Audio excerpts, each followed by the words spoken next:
Hello everyone, it's Toxin Gamer, and today I'll be answering the question of who is the madcap. Now the madcap has been showing up recently in the TF2 community, but a lot of new players are wondering, who is he and why is everyone suddenly talking about him? I was also curious about this character because I'm still somewhat new to the game, playing during the later days of Jungle Inferno. So I decided to see what I could find about him, and apparently he was a 10th class who was released in the early days of TF2 to add something new to the game. He was a melee-only class and had what was an original version of the Boston Basher. What the original players said about him was that he was quite overpowered, with the fastest running speed in the game, and he got a boost on kill with his bat along with a bleeding mechanic like the Boston Basher we know today. However, a few days after his release, he was removed from the game, leaving TF2 with the same 9 classes they've had since 1996. Now normally I'll just end my searches here since my question was already answered. However, I still want to know more about why this class was created and what were the TF2 developers thinking when making him. I reached out to anyone who had some sort of influence in Valve in TF2, but I either got no responses or people declining saying there is no such thing as a madcap. And so I finally managed to get one person to interview. They sent me a recording of their answer, but they asked me to erase their face and have their name stay anonymous. This is the video they sent. It was December 27th, 2007. We were trying to think of something new we could add to Team Fortress 2. We thought of new weapons, maps, etc. But then someone had the idea of making a new class for TF2. We went with that idea, but it wasn't easy making a new one. We had the same 9 classes for about 11 to 12 years at the time, and to introduce a new one was pretty challenging. But then someone thought of using the basis of the civilian from Team Fortress 1 and make him strong enough to be a usable class in battle.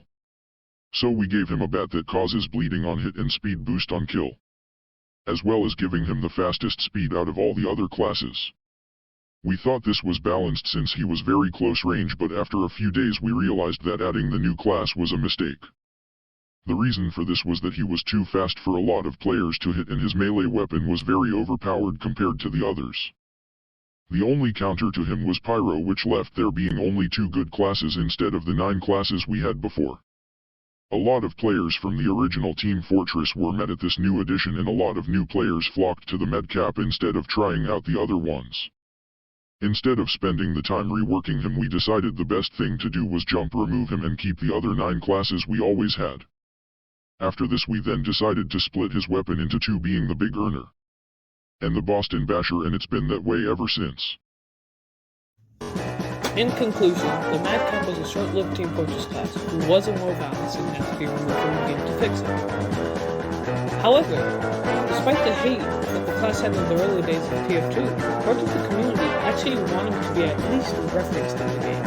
They have tried to suggest giving the Scout a madcap cosmetic, but Valve declined the design because they felt it obscured the Scout's already small hitbox.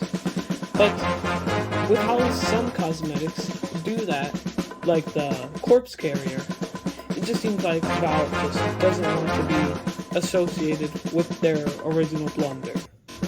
And they most likely won't return to the class ever. But before I end the video, there's something you actually should know.